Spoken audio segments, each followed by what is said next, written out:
आज के चैप्टर का नाम है अध्ययन। ये एक लेख है।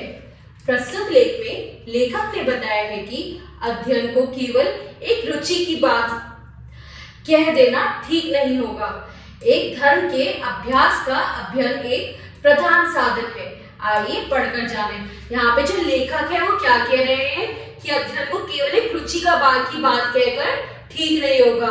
एक धर्म के अभ्यास का अध्ययन एक प्रधान साधन है। तो आइए हम इसको पढ़ते हैं।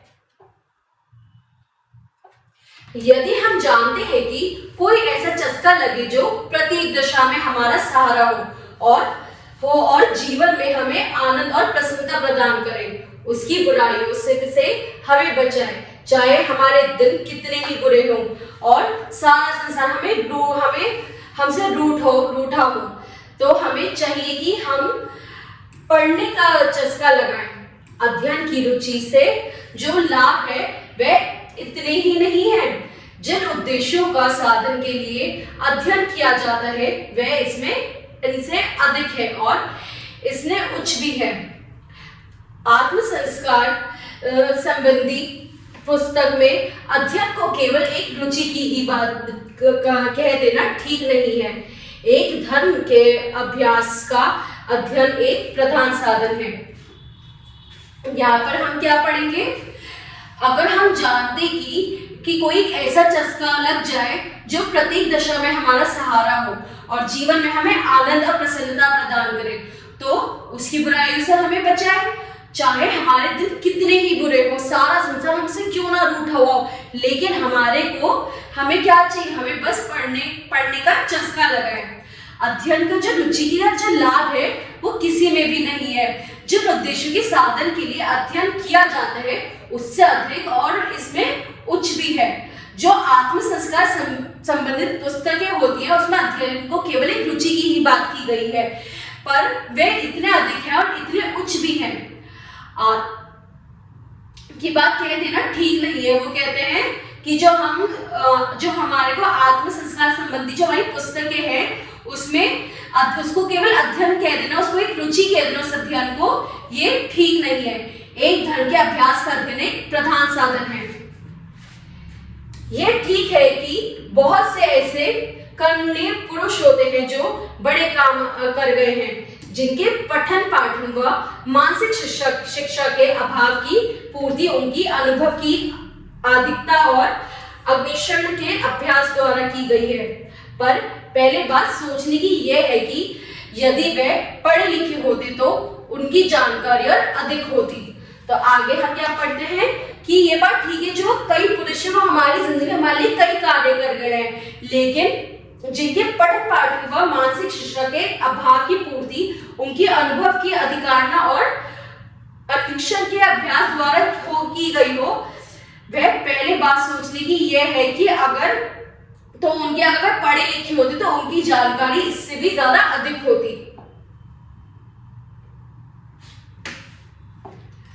संभव है वे और भी अधिक उत्तम कार्य कर सकते। उसकी बात यह है कि आचरण आदि के संबंध में जो नियम ठहराए जाते हैं वे ऐसे इक्की दुक्की लोगों के लिए नहीं होते हैं जिन्हें साधारण से अधिक स्वाभाविक शक्तियां प्राप्त होती हैं। आत्म संस्कार के विधान का स्वाध्याय एक प्रधान अंग है।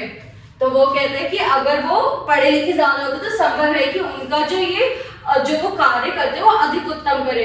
और उनकी जो दूसरी बात ये कि जो आचरण आदि के संबंध में जो उनके नियम ठहराए गए वो सिर्फ इक्की दुक्की के ना हो, जिन्हें साधारण से अधिक स्वाभाविक शक्तियों का प्राप्त होती है। आत्म संसार के विधान के स्वाध्याय का एक प्रधान अंग है। वो कहते हैं जो मनुष्य पढ़ना नहीं जानता उसे भूतकाल का कुछ ज्ञान नहीं। वह जो सोचता है, विचारता है, प्रतीक्षा करता है, वह अपनी छोटी सी पहुंच और उनके अपने ही अल्प साधनों के अनुसार उस भंडार को पाता नहीं जो ना जाने कितने पीढ़ियों से संचित होता गया है।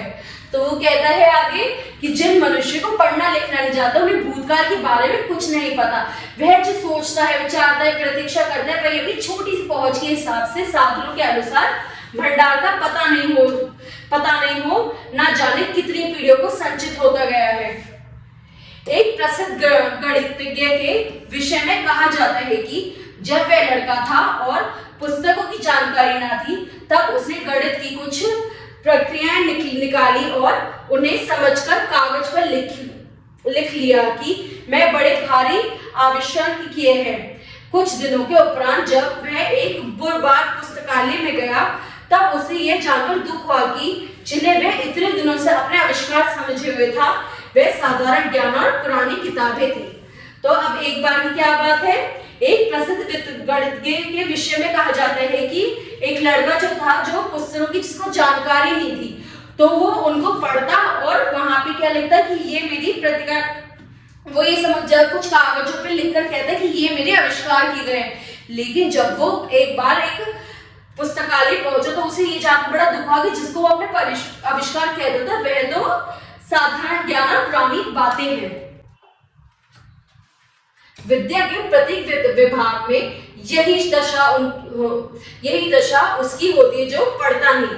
मनुष्य के अन्वेषण की और विचार परंपरा विश्व की किस सीमा तक पहुंच चुकी है, उसकी खबर नहीं रहती। उसके लिए पूर्व का कल अंधकार में है। न जाने कितने अन्वेषण हो गए, कैसे कैसे विचार कर गए, और उसे क्या पता, वह तो जो सामने देखता वही जानता है। शिक्षा के अभाव के परिमाण को वह अच्छी तरह से देख भी नहीं सकता। वह अपने ही फैलाए हुए अंधकार में गिरता जाता है, टेढ़ी मेढ़ी पंक्तियों में फिरता है। वह यही नहीं जानता कि मनुष्य के श्रम में एक चौड़ा सीधा मार्ग तैयार हो चुका है। तो आगे भी क्या कहते हैं लेखक, वो ये कहते हैं जो विद्या है वह प्रत्येक विभाग की ने यही दशा उनकी होती है। मतलब जिन लोगों को बुद्धि नहीं होती, जिन लोगों को विद्या की पहुंच नहीं होती, वह मनुष्य क्या करते हैं, जैसी उनकी सोच होती है, जो उनकी सीमा होती है, जितना उनकी नॉलेज होती है, उसी के हिसाब से कुछ भी लिख देते हैं, उसी के हिसाब से कुछ भी कर देते हैं।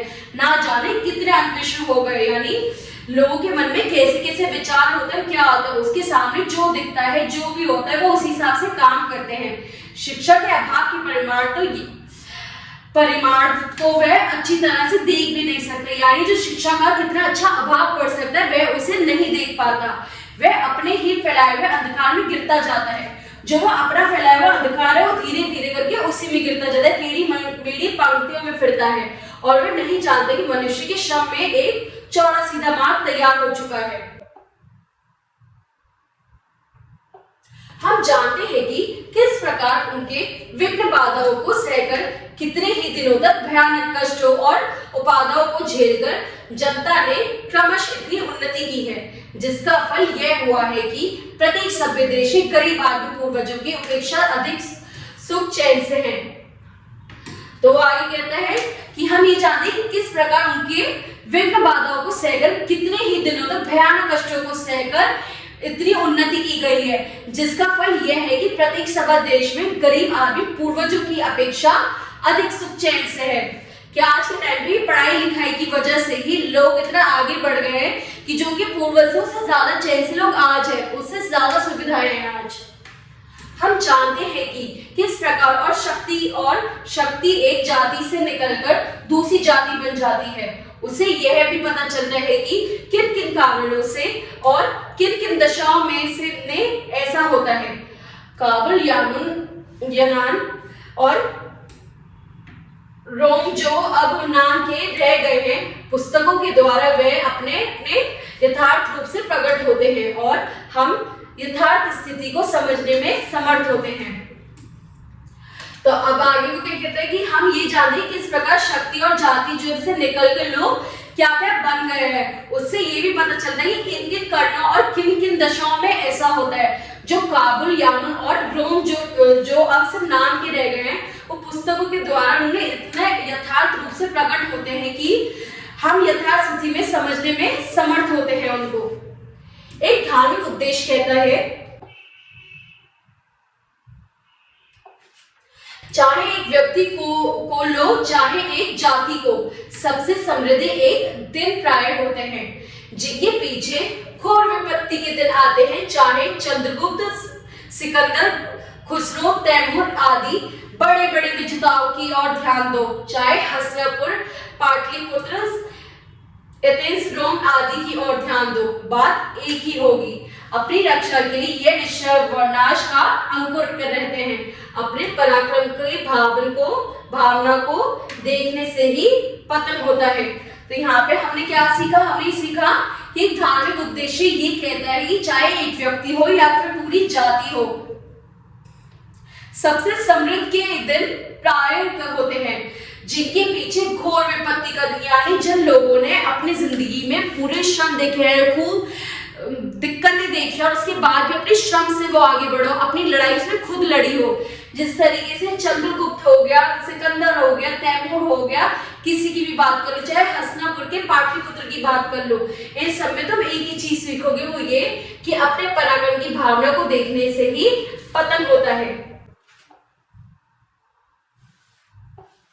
जो विद्याभ्यासी पुरुष पढ़ता है और पुस्तकों से प्रेम कर रखता है, संसार में उसकी स्थिति चाहे कितनी ही बुरी क्यों ना हो, उसे स्थितियों का अभाव नहीं रह सकता। उसकी कोठरी में सदा ऐसे लोगों का वास रहेगा जो अमर हैं। वह उसके प्रति सहानुभूति प्रकट करने और उसे समझाने के लिए सदा मौजूद रहेंगे। अब वो कह रहे कोई भी जो विद्याभासी पुरुष है, चाहे वो कितना ही उसको संसार में दिक्कत हो, लेकिन अगर वो पढ़ा लिखा है तो उसे उसके पास जो साथियों का अभाव नहीं रह सकता, उसे उस दुख का प्रभाव नहीं होगा। क्यों? क्योंकि उसी कोठरी में सदा ही ऐसे लोग रहेंगे जो अमर हैं और उसके प्रति सहानुभूति प्रकट करके और उसे समझाने के लिए सदा मौजूद रहेंगे।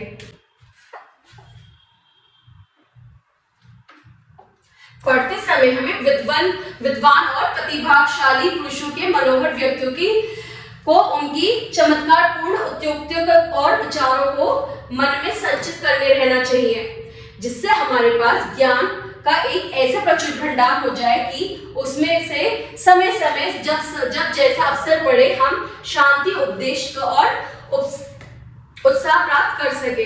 तो यहाँ पर हमने क्या सीखा? हमने कि पढ़ते वक्त हमें अपने मन में इतनी चीजें रखनी चाहिए कि विचारों को मन में संचित करने रहना चाहिए, जिससे हमारे ज्ञान और ऐसे प्रचंड भंडार लाए हैं वो समय समय पर जैसे अवसर पड़े शांति, उद्देश्य और उत्साह का प्राप्त कर सके हम उनसे। इस प्रकार का भंडार अधिकार में रखना उपयोग और आनंद देना है, दोनों है। बहुत से ऐसे अवसर आ पड़ते हैं जब हमारा जीव टूट जाता है और हमारी शांति शीतल हो जाती है।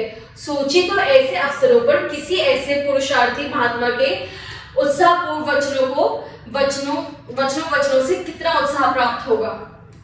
तो कहता है कि इस प्रकार का जो भंडार है वो अधिकतर रखना उपयोग और आनंदप्रद होता है। क्यों? बहुत से ऐसे अवसर पड़ते हैं जब हमारा जो जी है वो टूट जाता है, हमारी जो शांति है वो शीतल हो जाती है। लेकिन सोचो हम उस समय पे किस तरीके से हम उससे बढ़ सकते हैं, हम अवसरों को किसी ऐसे पुरुषार्थी महात्मा को उत्साहपूर्ण वचनों से कितना उत्साह प्राप्त कर सकते हैं। हम उनके बारे में सोचिए हम क्या क्या चीजें कर सकते हैं, जिसने संकट और विघ्न से पर अंत में अपने अध्यवसाय के बल से सिद्धि प्राप्त की, यानी जिन्होंने अपनी जिंदगी में बहुत कष्ट सहे लेकिन अंत में उनकी विजय हुई। इस वचन से कितना उत्साह मिलता है।